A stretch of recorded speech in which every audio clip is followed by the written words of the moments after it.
Hello दोस्तों, welcome to my YouTube channel target high में। आज का हमारा ये वीडियो रहेगा कि जो केस स्टेटस है कैट में, सेंट्रल एडमिनिस्ट्रेटिव ट्रिब्यूनल में जो केस है वो असल में कहाँ से आया और किस तरह से जो है कैट में एंटर हुआ। इस नोटिस में वो सारी डिटेल्स दी गई हैं। इसी नोट्स को पढ़ते हैं। इससे पहले भी मैंने बनाया था एक वीडियो, लेकिन उतनी एफिशिएंसी से जो है हमने एक्सप्लेन नहीं किया था, लेकिन इसको हमने लाइन टू लाइन समझा है इस नोटिस को। तो आप भी जो है इस नोट्स को देखें और मैं एक्सप्लेन करता हूँ इसमें क्या कुछ चीज़ें लिखी हैं, ठीक है। और बाकी जो कोर्ट का स्टेट्स वो भी देखते हैं और इसमें देखेंगे कि 27 को जो हियरिंग है उसमें कितने चांसेस हैं केस को वैकेट होने में, और कैट जो है कैट का क्या मसला रहेगा फिर वो भी थोड़ा सा इस वीडियो में हम देखेंगे।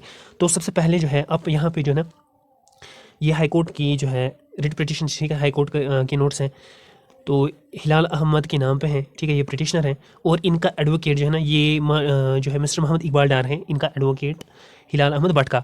ये यहाँ से पहली बात याद रखें, ठीक है। और यहाँ पे जो है अब पढ़ते हैं इसमें थोड़ा सा क्या लिखा है। तो जज जो हैं आपके जस्टिस अली मोहम्मद मागरे जज हैं, ठीक है। तो इस पिटिशन में पहले ये हमने ऑलरेडी आपने भी देखा होगा, पिटिशन में ने कहा कि जो भी यहाँ पे पिटिशनर्स ने कहा है इस पिटिशन में इन पिटिशनर्स का कहना है कि ये वर्क कर रहे हैं हेल्थ और मेडिकल एजुकेशन डिपार्टमेंट में government of Jammu and Kashmir. तो ये सारी पोस्टें हैं जिन पर वो वर्क कर रहे हैं, speech therapist, therapy assistant, staff nurse, X ray assistant, anaesthesia, laboratory assistant, junior pharmacist, ANM, tutor, clinical assistant वगैरह वगैरह। इन पे जो है ये काम कर रहे हैं। कौन कर रहे हैं अभी आगे चले आएगा समझ इसमें। तो यहाँ पे आगे जो है इन्होंने कहा है कि ये जो है रेडियो थेरेपी टेक्नीशियंस भी हैं, सीनियर थेरेपी टेक्नीशियंस वगैरह वगैरह ऑन एकेडमिक बेसिस पे ये वर्क कर रहे हैं, एकेडमिक बेसिस पे इन सारे पोस्ट्स पे। और सीकिंग कॉशिंग द एडवर्टाइज, तो ये चाहते हैं कि कॉश हो जाए। कॉश ये इनकी जो मीनिंग थी ना, ये बता रहे हैं कि इस नोट्स को कॉश किया जाए, ख़त्म किया जाए। जो कौन सी नोटिफिकेशन 2/2021 की, ठीक है, और जो निकली थी डेट 26 मार्च 2021 को, ठीक है। तो यहाँ पे जो है to be extend the post held by them in the respondent department, ये कह रहे हैं कि हम जो है इन पोस्ट पे वर्क कर रहे हैं और इन पिटिशनर्स का इन्होंने जो है writ of mandamus direction to respondents not to disturb the status of petitioners. तो ये रिट भी इन्होंने डाली है, रिट ऑफ मदामस। इस रिट ऑफ मदामस की ये बता रहा है कि हमें जो है जो रेस्पोंडेंट्स हैं, मीन्स की जो अब इनका डिपार्टमेंट है health and medical education department, उनको बता रहे हैं कि हमें डिस्टर्ब ना किया जाए, हमारे स्टेट्स को डिस्टर्ब ना किया जाए इस रिट ऑफ मदामस के ज़रिए से। आगे कह रहे हैं कि जो directions also sort of on the respondents, यानी कि डिपार्टमेंट को बता रहे हैं कि इनको जो है इन पिटिशनर्स को, ये यानी कि डिपार्टमेंट को बता रहे हैं कि इन पिटिशनर्स को, यानी कि कॉन्ट्रैक्ट वालों को रेगुलराइजेशन किया जाए, परमानेंट किया जाए डिपार्टमेंट में अगेंस्ट दीज पोस्ट। जो ये नोटिफिकेशन निकली थी ना, उन पोस्ट्स के अगेंस्ट इनको जो है रेगुलराइज किया जाए, ठीक है, और जो है परमानेंट किया जाए। तो ये इनका कहना है। तो इस नोट्स में ये चीज़ें लिखी हैं। आगे देखते हैं। अब यहाँ से मोस्ट इंपॉर्टेंट पॉइंट, जो आपको मोस्ट इंपॉर्टेंट पॉइंट समझना है ना, इस वाले पॉइंट में जो है इनका जो वकील है ना, एडवोकेट मोहम्मद इकबाल डार जो है इनका एडवोकेट कॉन्ट्रैक्ट तरफ से, वो जो है उनने बताया कि पिटिशनर्स ने जो है सबमिट किया है ऑलरेडी, जो पिटिशन सबमिट की है, तो वो जो है वो रिट पिटिशन नंबर, ये फाइल नंबर दिया है उन्होंने कोर्ट में। और ये कह रहे हैं कि इन्होंने रेस्पोंडेंट्स को, यानी कि डिपार्टमेंट को बताया है कि उन्हें अलो किया जाए टू परफॉर्म देयर ड्यूटीज़, उनको अलो किया जाए ड्यूटीज़ करने से, और उनको जो है पेमेंट प्रोवाइड की जाए। ये किनका कहना है? ये इस एडवोकेट की तरफ से कहना है कि इन पिटिशनर्स ने क्या कहा है, इन्हें पिटिशन डाली है और वो कह रहे हैं डिपार्टमेंट को, यानी कि रेस्पोंडेंट्स को कह रहे हैं कि हमें जो है हमें ड्यूटी करने दें और हमारी पेमेंट भी हमें दी जाए।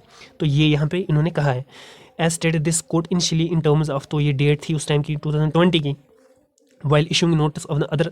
आगे देखते हैं इसमें क्या कहा है इन्होंने। तो यहाँ पे भी जो है यही लिखा है कि इन जो है पिटिशनर्स को जो है allow petitioners to perform their duties and consider legitimacy, जो अर्नड सैलरी है उनको जो है दी जाए, ठीक है। ये चीज़ें इसमें कही गई हैं। आगे देखते हैं आगे फिर क्या हो गया है। It is further submitted that thereafter in terms order, तो ये इनका डेट है। तो रिट पिटिशन फाइल जो पिटिशनर्स ने की थी, कॉन्ट्रैक्ट वालों ने की थी, हैज़ ट्रांसफर टू कैट। तो इस बेस्ड जो है ये नोटिस चली गई फिर कैट को। अब इनका क्या मसला था? पहला जो है इनकी ये रेगुलराइजेशन चाहते थे, ठीक है, एक तो रेगुलराइजेशन चाहते थे, कॉस्टिंग ऑफ नोटिफिकेशन चाहते थे, 2 पॉइंट्स यहाँ पे। तीसरा जो है ये कह रहे थे हमें वर्क यहाँ पे करने दी जाए। तीसरा पॉइंट ये बता रहे हैं कि हमारी जो सैलरी है उसको रिलीज़ किया जाए। तो इतनी सारी चीज़ें इस नोटिस में लिखी गई हैं। तो फिर जो है ये कैट को चली गई, ये नोटिस कैट को चली गई, हाई कोर्ट ने इसको कैट को ट्रांसफ़र किया। अब यहाँ पे जो है ना, ये जम्मू बेंच जो जम्मू बेंच कैट का है वहाँ चली गई। तो सेक्शन नंबर ये है इनका एक्ट नंबर ये है इनका। तो यहाँ पे जो है इन्होंने सबमिट किया, फिर ये पिटिशन वहाँ पे ऑलरेडी पेंडिंग है, ठीक है। कैट में ये पिटिशन पेंडिंग है, अभी भी पेंडिंग ही है। तो यहाँ पे इन्होंने कहा है कि द रेस्पोंडेंट्स वेयर, अब डिपार्टमेंट को जो है कहा गया है कि आप वेट करें डिसीजन, यानी कि डिपार्टमेंट रेस्पोंडेंट्स को कहा गया आप वेट करें जो डिसीजन कैट की तरफ से आता है, फिर उसके बाद आप फर्दर जो भी आपको करना है आप प्रोसीड करें उसके बाद, ठीक है। यहाँ तक ऐसा समझ। तो उसके बाद बता रहा है कि डिपार्टमेंट ने इसके बावजूद भी इशू की एडवर्टाइज नोटिस नंबर जो है 26 मार्च को जो निकली है, ये सारी चीज़ें कैट की तरफ से आई थी, लेकिन फिर भी इन्होंने डिपार्टमेंट ने यानी कि रेस्पोंडेंट्स ने फिर भी एडवर्टाइज नोटिस निकाली, ठीक है। यहाँ से ऑलरेडी ये बता रहे हैं कि हम वर्क कर रहे हैं, इधर से इन्होंने ये निकाली है, ठीक है, नोटिस निकाली है, advertise notice, thereby advertising of the post with the petitioners और वर्किंग द रेस्पोंडेंट डिपार्टमेंट। तो ये कह रहे हैं कि ऑलरेडी जो ये पिटिशनर्स हैं ये इन पोस्ट्स पे ऑलरेडी वर्क कर रहे हैं। इन्होंने जो है डिपार्टमेंट ने फिर भी निकाली नोटिस, कैट के डिसीजंस के अगेंस्ट गए, मतलब इनका यही कहना है ना, फिर भी इन्होंने निकाली यहाँ से ये वाली नोटिफिकेशन जिन पे कॉन्ट्रैक्ट वाले काम करते करते आ रहे हैं और कर रहे हैं, ठीक है। अब आगे चलते हैं इसमें। अब यहाँ पे जो है ना जो यहाँ बता रहे हैं कि यहाँ पे इन्होंने कहा कि हमने जो है काउंसिल ने सारी पार्टीज़ का सुना, सारी पार्टीज़ की तरफ से उन्होंने जो है बातें सुनी। उसके बाद ये बता रहे हैं कि इन द व्यू ऑफ सिनस, ये जो अर्ली पिटिशन फिल हुई है, कौन बता रहा है, लर्नड काउंसिल बता रहा है। अब ये जो पिटिशन फाइल हुई है, फिल हुई है यहाँ पे, इसके अकॉर्डिंग बता रहा है कि हमने सारी पार्टीज़ का देखा। अब जो पिटिशन ने डाली थी वो अभी पिटिशनर्स ने जो पिटिशन डाली थी वो ऑलरेडी पेंडिंग है कैट में, ठीक है, जम्मू में। और अब यहाँ पे बता रहा है सारी जो भी इंटरेस्ट है ऑल पार्टीज़ का is yet to be decided, यानी कि अभी कुछ भी डिसाइडेड अच्छे से नहीं हुआ। सारी पार्टीज़ की बातें सुनी गई लेकिन अभी कुछ डिसाइड नहीं हुआ है। तो अब इन्होंने कहा ना कि कैट में अभी पेंडिंग है, तो ट्रांसफ़र हमने कैट को कर दिया। तो अब जो है यहाँ तक इन्होंने कहा है कि process of selection shall not be finalize. इन्होंने कहा है कि अभी जो फाइनल लिस्ट है उसको फाइनलाइज ना किया जाए, इस वाली कंडीशन में इन्होंने कहा है, ठीक है। आगे क्या कहा गया इन दो पार्टीज़ में हम देखते हैं पॉइंट्स में। इसके बाद ये कह रहे हैं कि यहाँ पे रजिस्ट्री हमने जो है इस केस को रजिस्टर करके transmit the record of the writ petition, यानी कि हमने जो कैट को मतलब ट्रांसमिट किया लॉन्ग द एप्लीकेशन, जो भी इसके साथ एप्लीकेशन थी उसके साथ हमने इसको ट्रांसमिट किया, ठीक है, टू द ट्रिब्यूनल, यानी कि कैट में ट्रांसफ़र किया। तो ये कह रहे हैं कि before conducting any further proceedings in the matter, यानी कि हमने जो है इसको ऑफिस रिकॉर्ड में रखा है, तो कोई भी फर्दर प्रोसीडिंग्स करेंगे तो ट्रिब्यूनल कैट इसको नोटिफाई करेगा, ठीक है। उसके बाद उन्होंने कहा पार्टीज़ जो भी हैं इसके रिगार्डिंग वो अपेयर हो जाएँ। ये उन्होंने फिर डेट दी है कब आना है, किस डेट पर आना है इस वाली नोटिस में, ठीक है। तो ये सारा मामला था कैट का। अब थोड़ा सा देखते हैं कैट में कौन सा हमारा जो ये जो है ना आपका कैट की जो ये है ना, कैट में जो ये केस चल रहा है ये रिट पिटिशन, उसको हम देखते हैं वो असल में है कि कब उसकी डेट है वगैरह वगैरह, ऐसा समझ। ये है आपका कैट सेंट्रल एडमिनिस्ट्रेटिव ट्रिब्यूनल का ऑर्डर है। अब देखते हैं डेट, आप खुद देख लें 13/5/2021 की डेट है यहाँ पे। अब यहाँ पे क्या कहा गया है इसमें आप खुद देख लें, ठीक है। मोहम्मद इकबाल डार उनकी तरफ से जो एडवोकेट है कॉन्ट्रैक्ट वालों की तरफ से, और यहाँ पे अब देख लें क्या कहा गया है। यहाँ पे कहा गया है अब काउंटर एफिडेविट फिल करें विद इन 4 वीक्स। किन से कहा गया है, रेस्पोंडेंट्स की तरफ से, मतलब कि डिपार्टमेंट की तरफ से, ठीक है। डिपार्टमेंट की तरफ से कहा गया कि आप जो है काउंटर एफिडेविट करें फिल विद इन 4 वीक्स। अगर ये रीजॉइंड एफिडेविट भी है उसको भी 2 वीक्स के अंदर फिल करें, ठीक है। उसके बाद इसकी नेक्स्ट डेट दी गई थी 24 नवंबर 2021 की, ठीक है। ये यहाँ पे नेक्स्ट डेट दी गई थी इस ऑर्डर की, ठीक है। आगे चलते हैं इसी ऑर्डर को जो 24 को दिया गया था, इसमें क्या कहा गया। अब यहाँ पे जो है ना 24 को हियरिंग हो गई थी, जो डेट आप देख लें 30।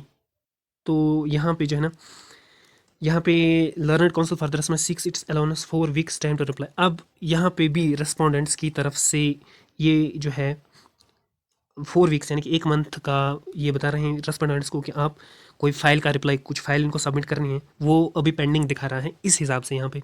तो कोई फाइल अभी सबमिट नहीं हुई है। इसके बाद उन्होंने इसकी डेट यहाँ तक एक्सटेंड कर दी है। ये है आपका कैट, ठीक है जनाब। कैट की ये प्रोसीडिंग्स हैं यहाँ तक। मैं कोई भी डार्क में नहीं रखना चाहता, ये सारा आपके सामने है, आपको घबराने की भी ज़रूरत नहीं है। अभी मैं कुछ फैक्ट्स पे अभी बताता हूँ फिर। तो ये था आपका सारा का सारा कैट का मामला। ये यहाँ पे भी आप देख सकते हैं, ये कैट का ही थोड़ा सा मैं बता दूँ, फिलिंग डेट यहाँ पे देख लें आप 11/5/2021 का। और यहाँ पे मोस्ट इंपॉर्टेंट पॉइंट जो आपको देखने हैं, ये इनकी तरफ से एडवोकेट जो है मोहम्मद इकबाल डार हैं कॉन्ट्रैक्ट वाले की तरफ से। यहाँ पे नेक्स्ट हियरिंग जो मैं बता रहा था ना, ये 24 थी, 24 नवंबर थी 2021, जो फिर एक्सटेंड उन्होंने कर दी है, जो आपने देखा अभी। अब मेन चीज़ ये है कि आपकी हियरिंग 27 जनवरी को होने वाली हैं, ठीक है, कोर्ट की तरफ से। तो कोर्ट एक सुप्रीम माना जाता है, लेकिन एक चीज़ क्लियरली है, कैट की तरफ से भी डिसीजन ज़रूरी है और हाई कोर्ट की तरफ से भी डिसीजन ज़रूरी है, ये बात तो क्लियर ही है।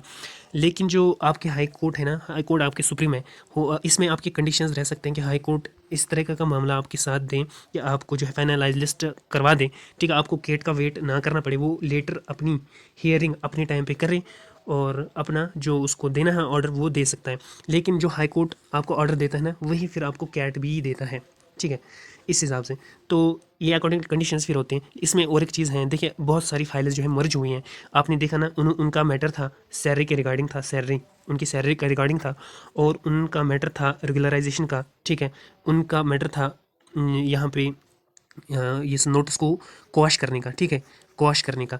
अब आप खुद जान लें, डिपार्टमेंट अगर जो है उनको क्वाश करना था ना, इतनी बड़ी रिक्रूटमेंट कैसे होती, पहली बात तो क्वाश हो नहीं सकती ना। अब कहाँ होगी क्वाश नोटिफिकेशन, इतनी बड़ी रिक्रूटमेंट हो गई, आपकी सिलेक्शन प्रोसेस भी रेडी है, क्वाश कहाँ हो जाएगी नोटिफिकेशन, ठीक है। तो इनका अब रेगुलराइजेशन का मामला है, डिपार्टमेंट को अगर लगता है ना, डिपार्टमेंट को अगर लगता है कि इनको रेगुलराइज किया जाए तो डिपार्टमेंट को रेगुलराइज करेगा। आप में कौन सी इसमें प्रॉब्लम है अब, ठीक है, उनको अगर वैकेंसी होगी कुछ होगा तो रेगुलराइज करेगा, ठीक है, यहाँ तक ऐसा समझ। तो ये एक चीज़ मोस्ट इंपॉर्टेंट मैं यहीं पे बताना चाहता था। अब इन सारी फाइल्स को ना ये एक ही जगह मर्ज करते हैं, ठीक है, एक ही फाइल बनाते हैं मर्ज करके, फिर इनका कॉमन डिसीजन आता है, ये बात याद रखें। अब आपका कॉमन डिसीजन आपके हाई कोर्ट में भी परसों हो सकता है।